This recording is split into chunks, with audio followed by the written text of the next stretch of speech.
Once more the ancient feast returns, and the bright hearth domestic burns, with Yuletide added blaze.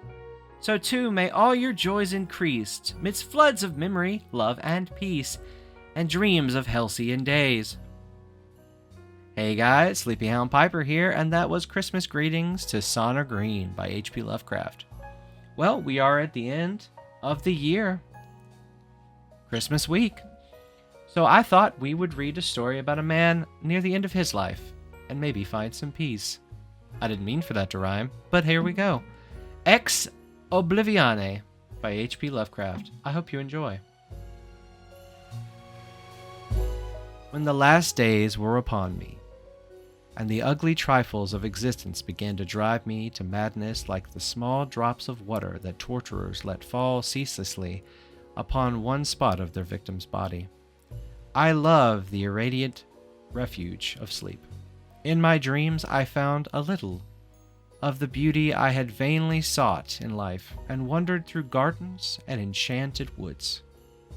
Once, when the wind was soft and scented, I heard the south calling, and sailed endlessly and languorously under strange stars. Once, when the gentle rain fell, I glided in a barge down a sunless stream, under the earth, till I reached another world of purple twilight, incandescent arbors, and undying roses. And once I walked through a golden valley that led to shadowy groves and ruins, and ended in a mighty wall green with antique vines, and pierced by a little gate of bronze. Many times I walked through that valley, and longer would I pause in the spectral half-light where the giant trees squirmed and twisted grotesquely, and the gray ground stretched damply from trunk to trunk, sometimes disclosing the mold-stained stones of buried temples. And always the goal of my fancies was the mighty vine-grown wall with the little gate of bronze therein. After a while, as the days of waking became less and less bearable from their grayness and sameness, I would often drift in opiate peace through the valley and the shadowy groves, and wonder how I would seize them for my eternal dwelling place, so that I need no more crawl back to a dull world stripped of interest and new colors.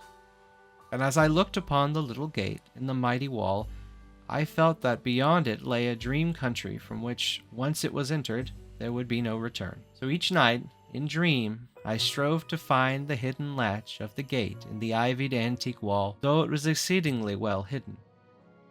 And I would tell myself that the realm beyond the wall was not more lasting merely, but more lovely and radiant as well. Then one night, in the dream city of Zancaron, I found a yellowed papyrus filled with the thoughts of dream sages who dwelt of the old in that city, and whom were too wise ever to be born in the waking world. Therein were written many things concerning the world of dream, and among them was lore of a golden valley and a sacred grove of temples, and a high wall pierced with a little bronze gate.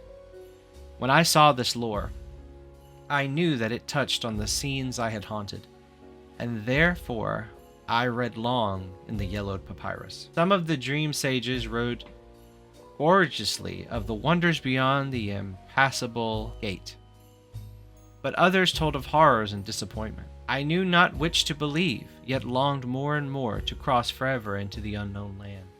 For doubt and secrecy are the lures of lures, and no new horror can be more terrible than the daily torture of the commonplace. So when I learned of the drug which would unlock the gate and drive me through, I resolved to take it when the next I awaked. Last night I swallowed the drug and floated dreamingly into the golden valley and the shadowy groves. And when I came this time to the antique wall, I saw the small gate of bronze was ajar. From beyond came a glow that weirdly lit the giant twisted trees and the tops of the buried temples, and I drifted on songfully, expectant of glories of the land from whence I should never return. But as the gate swung wider and the sorcery of drug and dream pushed me through, I knew that all the sights and glories were at an end. For in that new realm was neither land nor sea, but only the white void of unpeopled and illuminable space. So happier than I had reached ever dared hope to be, I dissolved again to the native infinity of crystal oblivion, from which the demon of life had called me for one brief and desolate hour. And there you go, Ex-Oblivion. I hope you guys enjoyed it, and I hope your Christmas week was great. And you don't take of the drug to pass the bronze gate. For this life does have many, many things of glory. You have a good one. Bye.